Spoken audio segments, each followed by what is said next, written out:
Bonjour, alors aujourd'hui nous allons vous parler du spectacle Un Royaume, ou de nos sélections de livres en lien avec le spectacle que nous avons fait avec nos partenaires de la librairie Pax. Et j'ai la chance d'avoir Claude Schmitz avec moi, le metteur en scène du spectacle, qui va donc partager ses coups de cœur littéraires par rapport au spectacle. Bonjour Edith. Bonjour Claude. Donc le spectacle en deux mots, c'est une grande fresque qui mêle réalité, fiction, qui part dans des univers très différents avec des inspirations fortes du cinéma, du théâtre, autour d'une actrice, de femmes importantes dans le travail. Donc Claude, peut-être que tu peux nous en dire un petit mot. Oui, donc c'est en même temps un portrait documentaire et en même temps un portrait tout à fait fictionnel. On part en fait de Lucie Debay, qui est l'actrice, on va dire, le personnage principal du spectacle. En même temps, c'est un portrait de Lucie, de sa fille, de sa grand-mère, etc. Puis en fait, elle va faire une sorte de songe, un peu comme dans Alice au Pays des Merveilles. Et dans ce songe, elle va s'imaginer chevaleresse. Bon. Et elle va cheminer dans des paysages un peu fantastiques et rencontrer deux autres chevaleresses qui sont aussi des actrices. Et ensemble, elles vont se perdre un peu dans leurs propres interrogations sur leur métier, quoi. Voilà. Et ce spectacle est vraiment très fort parce qu'il questionne beaucoup de choses en même temps et il y a une frontière très tenue entre la réalité, la fiction, les personnages réels, les personnages fantasmés. L'idée, c'était de vous parler et des inspirations qui ont nourri le spectacle et du coup des échos que ça peut nous en faire.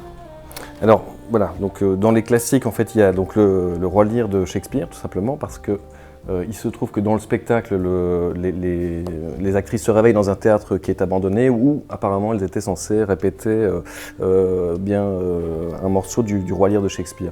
Donc eh bien, il y a des morceaux de la pièce qui sont dedans. Donc voilà, c'est un classique qui nous a servi, enfin qui m'a servi à créer la structure en fait de ce spectacle.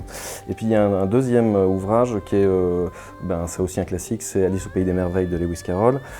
Simplement parce que la structure même du projet, du spectacle et du film fait complètement référence, enfin de façon un peu souterraine, mais enfin quand même, d'ailleurs c'est bien de le dire souterrain dans le cas d'Alice, mais c'est l'histoire de cette jeune femme qui rentre dans un monde un peu de rêve et qui voilà, elle va rencontrer tout un tas de personnages un peu curieux. Ça peut ressembler à Alice de loin. Et du coup, vu qu'on est dans les notions de rêve, on vous a sélectionné le grand classique, l'incontournable interprétation du rêve de Freud.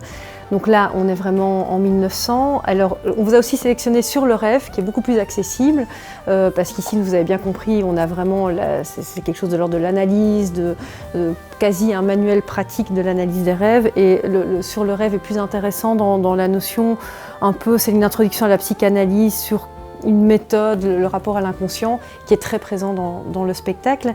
Et dans les notions de rêve et de réalité, on avait aussi envie de vous pointer le livre de Mona Chollet, La tyrannie de la réalité, parce qu'on est vraiment sur la notion du monde dans lequel on est aujourd'hui, où la réalité est ancrée, il y a on doit croire ce qui est vrai. Et ce qui est très intéressant ici dans le livre de Mona Chollet, c'est qu'elle remet au centre les bienfaits de l'imagination et du rêve, pas du tout pour fuir la réalité, mais pour l'habiter pleinement. Et donc c'est un essai qui nous parlait avec Florence. Alors il y a aussi d'autres ouvrages.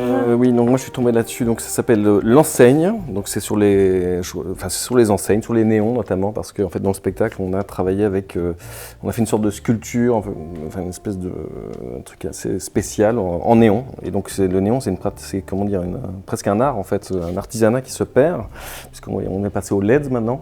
Mais c'est génial parce qu'on a bossé avec un mec qui faisait ça depuis 40 ans et qui a vraiment, on a dessiné des motifs qu'on a développés en néon, c'est super beau. Voilà, l'enseigne. Et alors on vous a encore sélectionné donc Femmes en armes, donc les guerrières de l'histoire. Pourquoi ? Parce que Claude l'a dit, il y a vraiment une fresque, on est vraiment dans l'univers des chevaliers, tout ce qui est aussi les légendes arthuriennes, etc. Donc je vais rapidement juste vous lire un extrait de la 4e de couverture, c'est un très bel ouvrage historique. Et donc, ils disent « Dans la longue histoire de la guerre, les femmes ne se bornèrent pas à jouer le rôle de victimes, de cantinières, de prostituées, d'infirmières ou d'espionnes, elles manièrent aussi les armes. Par goût de l'aventure parfois, à des fins de vengeance dans certains cas, ou simplement par envie d'échapper à un destin tout tracé qui ne convenait pas à leur tempérament. » Donc c'est vraiment absolument en lien avec le spectacle et très actuel aussi. Et alors il y avait un dernier petit ouvrage. Oui. Hop, vas-y Claude. Donc c'est le Routard, Parc national des Cévennes. On a tourné dans les Cévennes. C'est très joli les Cévennes. Voilà. Merci à tout le monde et on se retrouve pour le prochain spectacle.